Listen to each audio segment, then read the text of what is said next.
Livro A Isca de Satanás, de John Bevere. Capítulo 1. Eu ofendido? É inevitável que venham os escândalos. Lucas 17:1. À medida que viajo pelos Estados Unidos ministrando, tenho podido observar uma das armadilhas mais mortais e enganosas do inimigo. Ela aprisiona inúmeros cristãos, quebra relacionamentos e amplia as brechas existentes entre nós. É a armadilha da ofensa. Muitos são incapazes de atuar de forma adequada em seu chamado por causa das feridas e dores que as ofensas geraram em suas vidas. Eles estão incapacitados e impedidos de cumprir o seu potencial. Na maioria das vezes foram feridos por um dos seus companheiros crentes. Isso faz com que a ofensa tenha um sabor de traição. No Salmo 55, 12-14, Davi lamenta: não é o inimigo que me afronta, se fosse, eu suportaria, nem é o que me odeia, que se exalta contra mim, pois dele eu me esconderia. Mas tu, homem, é meu igual, meu companheiro, meu íntimo amigo. Juntos andávamos, juntos nos entretínhamos e íamos com a multidão à casa de Deus. Eles são aqueles com quem nós sentamos ao lado de quem cantamos, ou talvez seja aquele que entregamos o sermão.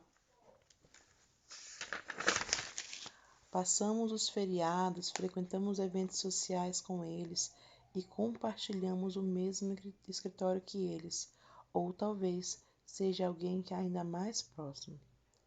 Crescemos com eles, lhe fazemos confidências e dormimos ao lado deles.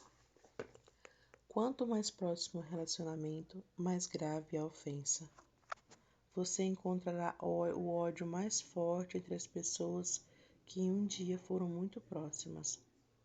Os advogados poderão dizer que os casos mais cruéis estão nos tribunais de divórcio. A mídia americana constantemente relata casos de assassinatos ocorridos nos lares por familiares desesperados. O lar que deveria ser um abrigo de proteção, provisão e crescimento, onde aprendemos a dar e receber amor, em geral, é a própria raiz de dor. A história demonstra que as guerras mais sangrentas são as guerras civis, irmão contra irmão, filho contra pai ou pai contra filho. As possibilidades de ofensas são tão intermináveis quanto o número de relacionamentos que podemos ter, independentemente do quão sejam eles complexos ou simples. Essa verdade é um fato. Somente aqueles com quem você se importa é o que podem feri-lo. Você espera mais deles. Afinal, você deu mais de si a eles. Quanto maior a expectativa, maior a queda. O egoísmo reina em nossa sociedade. Homens e mulheres de hoje cuidam de si mesmos, negligenciando e ferindo aqueles que os cercam. Isso não deveria nos surpreender. A Bíblia é muito clara quando diz que nos últimos dias os homens serão amantes de si mesmos. Em 2 Timóteo 3:2, esperamos isto de incrédulos, mas Paulo não estava se referindo ao que estão do lado de fora da igreja. Ele estava falando daqueles que estão dentro dela. Muitos estão feridos, magoados e amargos. Eles estão ofendidos, mas não percebem que caíram numa armadilha de Satanás. A culpa é nossa? Jesus deixou muito claro que é impossível viver neste mundo e não ser ofendido. No entanto, a maioria dos crentes fica chocada, perplexa e surpresa quando isso acontece. Achamos que somos os únicos que foram injustiçados.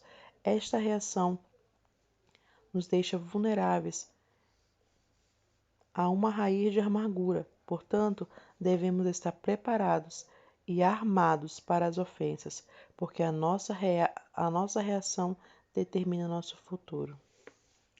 A armadilha do engano. A palavra grega, traduzida como escândalo, em Lucas 17:1, vem da palavra escandalon. Esta palavra originalmente se refere à parte da armadilha no qual a isca fica presa. Consequentemente, esta palavra significa colocar uma armadilha no caminho de alguém. No Novo Testamento, ela geralmente descreve uma armadilha usada pelo inimigo. A ofensa é uma das principais armadilhas usadas do diabo para levar as pessoas cativas. Paulo instruiu o jovem Timóteo. Ora, é necessário que o servo do Senhor não viva a contender, e sim deve ser brando para com todos, apto para instruir, paciente, disciplinando com mansidão os que opõem, na expectativa de que Deus lhe conceda não só o arrependimento para conhecerem plenamente a verdade, mas também o retorno à sensatez, livrando-se eles de laços, armadilhas do diabo, tendo sido feitos cativos por ele para cumprir a sua vontade. Segundo Timóteo 2, 24 e 26, ênfase do autor. Aqueles que se envolvem em discussões ou em oposição caem em uma armadilha, que se tornam prisioneiros, passando a fazer a vontade do diabo. O que é ainda alarmante é que eles não estão cientes do cativeiro em que se encontram. Assim como o filho pródigo, eles precisam voltar a si, despertando para sua real condição. Eles não percebem que estão jorrando águas amargas em vez de águas puras. Quando uma pessoa está enganada, ela acredita estar certa, muito embora esteja errada. Independente do qual cenário, podemos dividir as pessoas ofendidas em suas categorias principais. 1. Aquelas que foram tratadas injustamente, ou 2. Aquelas que acreditam que foram tratadas injustamente. As pessoas que estão na segunda categoria acreditam de todo o coração que foram injustiçadas.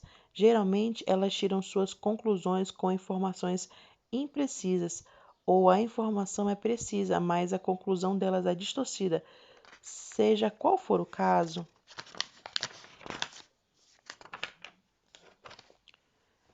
essas pessoas estão sofrendo uma compreensão e sua compreensão está obscurecida. Elas julgam por suposição, por aparência e pelo que ouviram dizer. A verdadeira situação do coração. Uma forma usada pelo inimigo para manter as pessoas presas à ofensa é mantê-la oculta, encoberta pelo orgulho. O orgulho nos impede de admitir nossa real condição. Certa vez, fui ferido por alguns ministros. As pessoas diziam: "Não acredito que fizeram isso com você. Você não está magoado?" Eu respondia rapidamente: "Não, estou bem.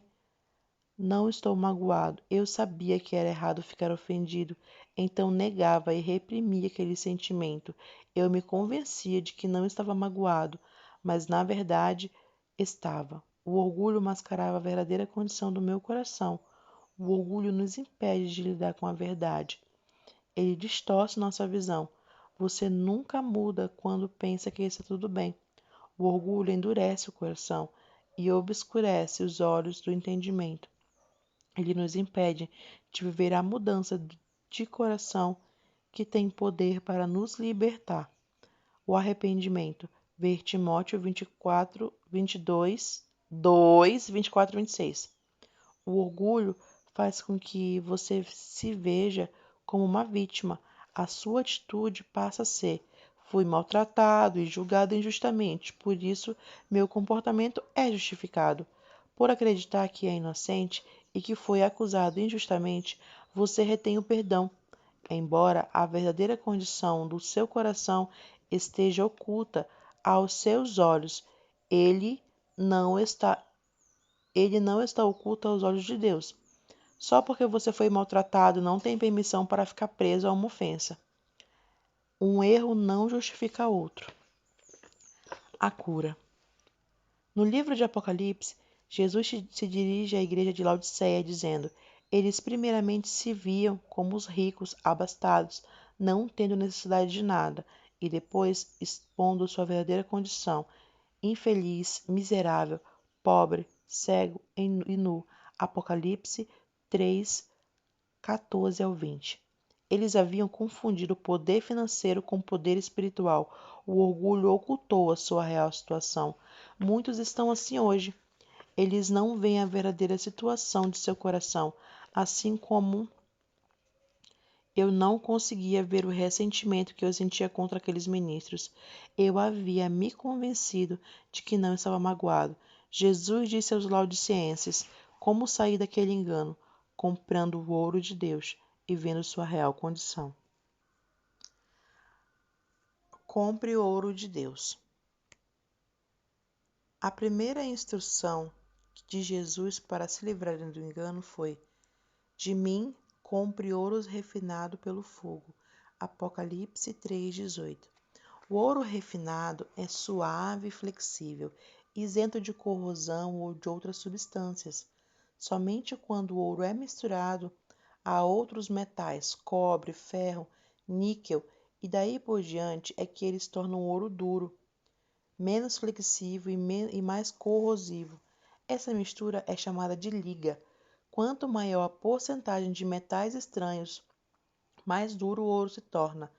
Inversamente, quanto menor a porcentagem de liga, mais macio e mais flexível ele é. Podemos ver imediatamente um paralelo. Um coração puro é como o ouro puro, macio, suave e flexível. Hebreus 3,13 declara que os corações são endurecidos pelo engano do pecado. Se não tratarmos uma ofensa, ela produzirá mais frutos de pecado, como a amargura, a ira, o ressentimento.